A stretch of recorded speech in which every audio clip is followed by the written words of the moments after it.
Hello guys, YouTube के Gurukul hub channel में आपका स्वागत है। और आज की इस वीडियो में मैं आपको एलसीएम एचसीएफ से संबंधित कुछ क्वेश्चंस बताऊंगा और उन्हें सॉल्व करने की शॉर्ट ट्रिक्स बताऊंगा। ठीक है, और ट्रिक्स से रिलेटेड मैंने काफ़ी सारी वीडियो चैनल पे अपलोड कर दी हैं। करीब 14 वीडियो मैथमेटिक्स ट्रिक्स से रिलेटेड अपलोड की जा चुकी है। उसके अलावा मैथमेटिक्स के लगभग सभी टॉपिक मैंने पढ़ा दिए हैं। कुछ टॉपिक्स अगर रह भी गए हैं तो वो मैं आने वाले टाइम में उन्हें भी कंप्लीट कर दूंगा। एडवांस मैथमेटिक्स से संबंधित सभी वीडियोस, ट्रिग्नोमेट्री, ज्योमेट्री, अलजेब्रा, वो भी कंप्लीट की जा चुकी है। मेंसुरेशन ऑलरेडी कंप्लीट की जा चुकी है। तो ये सभी वीडियोस, एडवांस मैथमेटिक्स की सभी वीडियो एडवांस मैथ के प्लेलिस्ट में आपको मिल जाएंगी। और मैथमेटिक्स ट्यूटोरियल के अंदर सभी वीडियोस आपको अर्थमेटिक्स से रिलेटेड विद मेंसुरेशन आपको मिल जाएंगी। और इस वीडियो के डिस्क्रिप्शन में मैं उन सभी प्लेलिस्ट का लिंक आपको प्रोवाइड करा दूंगा।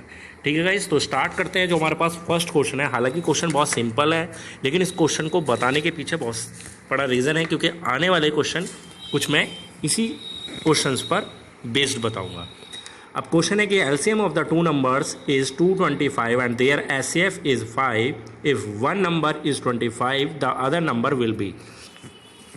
तो दो संख्याओं का लैसे दिया हुआ है 225 और में से 5, और यदि इनमें से एक संख्या 25 हो तो दूसरी संख्या क्या होगी। तो हमें एक फार्मूला याद रखना पड़ेगा, वो होता है कि first number into second number, जिसको हम x इंटू वाई मान लेते हैं। ठीक है, first number and second number is equal to होता है एलसीएम इंटू एचसीएफ। ठीक है, एलसीएम इंटू एचसीएफ। अब आपको क्या क्या पता है यहाँ पर, 225 यानी कि एलसीएम पता है। ठीक है, एचसीएफ 5 पता है, और जो हमें फर्स्ट नंबर पता है वो है हमारे पास 25, और हमें सेकेंड नंबर यहाँ पर फाइंड करना है। तो इसे सॉल्व कर लेंगे। 25 से 25 निम्मा 225 और 9 पंजे 45, यानी कि 45 आपको आंसर मिल जाता है। ठीक है, ये तो बहुत ही सिंपल क्वेश्चन हो जाता है एलसीएम एचसीएफ का, लेकिन एक ऐसा क्वेश्चन है जो हर बार पेपर में आपको निश्चित रूप से मिलेगा। ठीक है, अब इसी फॉर्मूले की ज़रूरत हमें कहाँ पड़ती है वो देखते हैं। अब ये क्वेश्चन है कि the product of the LCM and HCF of two numbers is 24, the difference of the two numbers is two find the numbers. यानी कि एलसीएम और एचसीएफ का जो गुणनफल है वो है 24, और उन दोनों संख्याओं के बीच का अंतर है 2, तो वो संख्याएं हमें बतानी है। ठीक है, तो अब आपको करना क्या होगा, यहाँ पर एलसीएम और एचसीएफ का गुणनफल 24 दिया है, और मैंने अभी बताया था आपको कि पहली संख्या और दूसरी संख्या का जो गुणनफल होता है वो एलसीएम और एचसीएफ के बराबर होता है। ठीक है, तो यानी कि एलसीएम और एचसीएफ का गुणनफल 24 है, तो पहली संख्या और दूसरी संख्या का गुणनफल भी 24 ही होगा।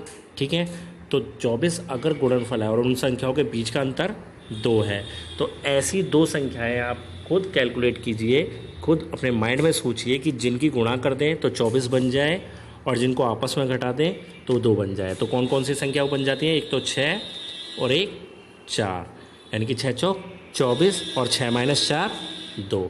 समझ में आ गया। तो यानी कि वो दो संख्याएं कौन कौन से हो गई, एक 6 बन गई और एक 4 बन जाती है। ठीक है, मान लीजिए हमें क्वेश्चन कुछ और दिया हुआ होता, क्वेश्चन दिया होता कि दो संख्याओं के लैसे और मैसे का गुणनफल, एलसीएम और एचसीएफ का गुणनफल कितना है, 45 है। ठीक है, और उन दोनों के बीच का अंतर 4 है। तो आप उन दोनों संख्या को बता सकते हैं, क्योंकि 9 पंजे 45 और 9 माइनस 5 यानी कि 4, यानी कि पहली संख्या 9 और दूसरी संख्या 5। तो केवल आपको फार्मूला याद रखना है, और केवल आप अपने मन में कैलकुलेशन करके, अपने दिमाग से कैलकुलेशन करके ही इस क्वेश्चन को विदाउट पेन और पेपर के भी इजीली सॉल्व कर सकते हैं। ठीक है गाइस, तो इस तरीके से ये क्वेश्चन सॉल्व हो जाएगा। अब थर्ड क्वेश्चन है, if the students of a class can be grouped exactly into 6 और 8 और 10, then the minimum number of students in the class must be. अब क्वेश्चन तो बहुत ही आसान हो जाता है अगर हमें पता हो कि क्वेश्चन को करना कैसे है। करना ये है कि ये क्वेश्चन है एलसीएम का, एलसीएम के टॉपिक से है, एलसीएम का क्वेश्चन है। तो इसमें सिंपली आपको करना क्या है, 6, 8 और 10 का एलसीएम निकालना है, और 6, 8, 10 का एलसीएम जो होगा वही हमारा आंसर हो जाता है। इसमें समझ में आ गया। तो केवल 6, 8, 10 का एलसीएम आपको बताना है। ठीक है, तो वो आप सिंपल जो भी जिस भी मेथड का आप इस्तेमाल करते हैं उस मेथड से आप इसको सॉल्व करके बता सकते हैं। ठीक है, और वैसे सिंपली आप इसको 120 इसका आंसर एलसीएम हो ही जाएगा, क्योंकि 6, 8, 10 का एलसीएम और तो कुछ होता नहीं है। ठीक है, तो आपको सॉल्व करने की भी ज़रूरत नहीं है। अगर प्रैक्टिस में है तो 6, 8, 10 का एलसीएम 120 होता है और यही हमारा आंसर हो जाएगा। ठीक है, फोर्थ क्वेश्चन दिया है, the greatest number that divides 122 and 243 leaving respectively 2 and 3 as remainder is. वह अधिकतम संख्या ज्ञात करें जिसे 122 तथा 243 को भाग देने पर क्रमशः 2 तथा 3 शेष बचता है। अब इस क्वेश्चन को, ये क्वेश्चन हो जाता है हमारा एचसीएफ से रिलेटेड। क्यों? क्योंकि यहाँ पर कहा है अधिकतम संख्या, ग्रेटेस्ट नंबर। अगर ग्रेटेस्ट नंबर पूछा जाता है तो समझिए कि वो आपसे एचसीएफ पूछ रहा है, और अगर न्यूनतम संख्या, ठीक है, स्मॉलेस्ट नंबर, लीस्ट नंबर पूछ रहा है तो उसका मतलब ये है कि वहाँ पर आपसे एलसीएम पूछा जा रहा है। तो आपको सिंपली करना क्या है, 122 में से पहले आप जो इसमें दे रहा है कि leaving respectively 2 and 3 as remainder, तो जो भी रिमाइंडर बच रहा है 122 में से 2 आप माइनस कर देंगे, ठीक है, और 243 में से 3 आप माइनस कर देंगे, तो ये आपका बन जाता है 120 और इधर हो जाता है 240, और 120 से 240 सिंपली आप 2 टाइम्स में कैंसिल कर देंगे। तो इसका मतलब ये हो जाता है कि इसका एचसीएफ भी 120 ही होगा, यानी कि 120 ऐसी संख्या है, वह बड़ी से बड़ी संख्या है जिससे 122 में भाग देंगे तो 2 शेष बच जाएगा, और 120 से जब 243 में भाग देंगे तो भी 3 शेष बच जाता है। तो इस टाइप से आप ये respectively, leaving respectively as a remainder वाला क्वेश्चन इजीली सॉल्व कर सकते हैं। बस आपको क्रमशः वाली जो भी शेष करने वाली कंडीशन है, वो जो दी गई नंबर्स हैं उसमें से पहले आप माइनस करेंगे, फिर जो नंबर आपको मिलेंगे उनका आपको एचसीएफ सिंपल निकाल लेना है। ठीक है गाइस, तो इस तरीके से ये वाला क्वेश्चन, एचसीएफ से रिलेटेड क्वेश्चन हमारा इजीली सॉल्व हो जाएगा। अब क्वेश्चन दिया हुआ है, fifth question, the product of 2 numbers is 216 if the HCF is 6 then and their LCM is. 2 संख्याओं का गुणनफल है 216, यानी उनका मैस है 6 है, तो एलसीएम यानी कि लेस है क्या होगा।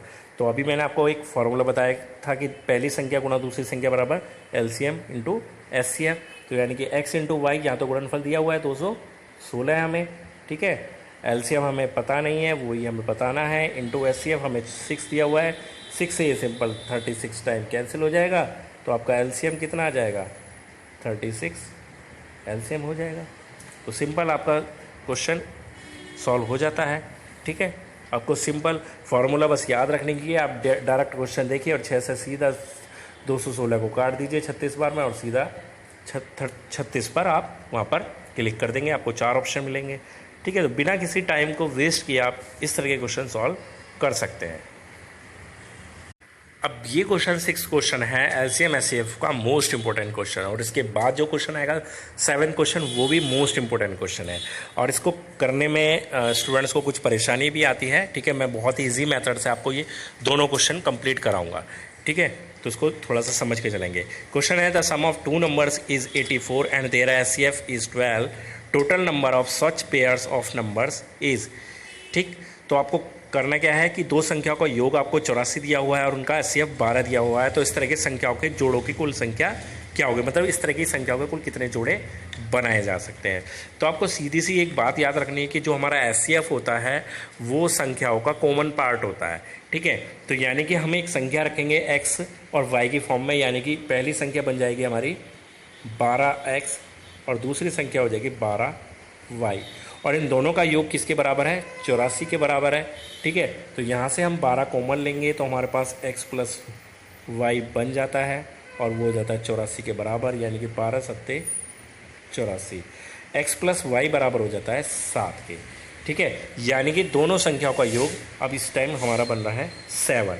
ठीक, तो हमें इस तरह की संख्याओं की जोड़ों की कुल संख्या बतानी है, तो आपको क्या करना है, सिंपली 7 के आपको फैक्टर करने हैं प्लस वाली रेंज में, मतलब कि 7 2 संख्या को जोड़ने पर 7 कितनी बार बन सकता है, और ऐसी संख्याएं होनी चाहिए जो आपस में एक दूसरे को ना काट पाएँ, जैसे कि 1 और 6, 1 और 6 पॉसिबल है। ठीक है, फिर 2 और 5, और फिर बनेगा 3 और 4, बस ये 3 ही पेयर ऐसे होंगे जो बन पाएंगे, क्योंकि उसके बाद की जो संख्याएं होंगी वो रिपीट होना शुरू हो जाएंगी, 4 3 5 2 6 1। ठीक है, तो केवल प्लस करने पर 1 और 6 को प्लस करेंगे तो 7 बनेगा, 2 और 5 को प्लस करने पर 7, और 3 और 4 को प्लस करने पर 7। तो केवल 3 ही ऐसे जोड़े हैं जो प्लस करने पर 7 बना रहे हैं। तो इस तरीके से आप के द्वारा जो आप इसको सॉल्व करते हैं तो आपको आंसर 3 मिल जाता है, यानी कि 3 पेयर ही बनाए जा सकते हैं। ठीक है, तो ये इस तरह से क्वेश्चन हो जाता है। कई बार इस क्वेश्चन के अंदर आपको ये भी पूछ सकता है कि वे संख्या क्या क्या है। तो आपको जैसे 1 और 6 आपको यहाँ पर मिल गया है और 2 और 5 यहाँ पर मिल गया, 3 और 4, तो बारी बारी से आप इनके मैसे में इनकी गुणा कीजिए और जो आपका ऑप्शन मैच कर जाता है वही आपकी दोनों संख्याएं हो जाएंगी। ठीक है गाइस, तो ये तो हो गया योग वाला क्वेश्चन। एक मल्टीप्लाई वाला क्वेश्चन भी है, वो भी मैं आपको बता देता हूँ। अब ये क्वेश्चन है गुणनफल वाला। The product of 2 numbers is 2028 and their HCF is 13, the number of such pair is. अब इसमें आपको क्या करना पड़ेगा, इसमें बिल्कुल सिंपल, जैसे मैंने बताया था आपको वहाँ पर प्लस करना था, तो यहाँ पर रखना है 13x गुणा 13y और बराबर रख दीजिए 2028 के। अब इसे 13 से काट लीजिए, 13 एकम 13, ठीक है, 13 पंजे 65 और 13 छिंग 78। अभी 13 से इस वाले 13 से और कट जाएगा, 13 एकम 13, 13 दूनी 26, यानी कि x इंटू वाई आपके पास आ गया 12। तो आपको मल्टीप्लीकेशन में 12 के फैक्टर करने हैं। जैसे कि पहला बनेगा 1 इंटू 12, ठीक है, 2 इंटू 6, 3 इंटू 4 और उसके बाद फिर आपके रिपीट होने स्टार्ट हो जाएंगे। ठीक है, अब इसमें से हम कौन से पेयर ले सकते हैं, केवल हम फर्स्ट एंड थर्ड ले सकते हैं। सेकंड वाला पेयर हम नहीं लेंगे क्योंकि ये 2 यहाँ पर 6 को डिवाइड कर रहा है। ठीक है, तो इस कंडीशन में आपको ये वाला नहीं लेना है, आपको केवल फर्स्ट एंड थर्ड वाला लेना है। यानी कि कितने पेयर बनेंगे इस कंडीशन में, केवल 2 पेयर बनेंगे। समझ में आ गया। मल्टीप्लिकेशन में आपको मल्टीप्लिकेशन करके में से जो हमारा एचसीएफ होगा उसकी मल्टीप्लाई करके 7 रखते हैं, यानी कि 13 था तो 13x गुणा 13y और 2028 के बराबर रख देंगे, x इंटू वाई निकाल लेंगे और मल्टीप्लिकेशन में 12 के फैक्टर करेंगे। तो जो फैक्टर ऐसे होते हैं जो आपस में एक दूसरे को नहीं काट पाती, वो वैल्यू आप ऐड कर लीजिए, यानी कि वो ही आपका आंसर होगा। ठीक है गाइस, तो इस तरह से एलसीएम के ये वो क्वेश्चन है जो ज़्यादातर स्टूडेंट्स प्रॉब्लम क्रिएट करते हैं, तो वो मैंने आपको इस वीडियो के जरिए बता दिए हैं। एलसीएम से संबंधित और भी क्वेश्चंस होंगे तो वो मैं आपको नेक्स्ट वीडियो में बता दूंगा। ठीक है गाइस, तो आज की वीडियो बस इतना ही। आपको ये वीडियो अच्छी लगती है तो प्लीज़ लाइक करें, शेयर करें और आपने अभी तक हमारे चैनल को सब्सक्राइब नहीं किया है तो हमारे चैनल को सब्सक्राइब करें। सब्सक्राइब करने के साथ साथ बेल आइकन को जरूर दबाएं। देखिए, एक ही बार सब्सक्राइब होता है और एक ही बार बेल को दबाना होता है। ये नहीं कि आप जब भी वीडियो देखते हैं हर बार सब्सक्राइब करने की ज़रूरत होती है या बेल आइकन को दबाने की ज़रूरत होती है, केवल एक ही बार होता है। ठीक है, तो आप न्यू हैं तो सब्सक्राइब कीजिए, बेल आइकन को दबाइए, तभी आपको हमारी नेक्स्ट लेटेस्ट वीडियो का नोटिफिकेशन मिल पाएगा। धन्यवाद।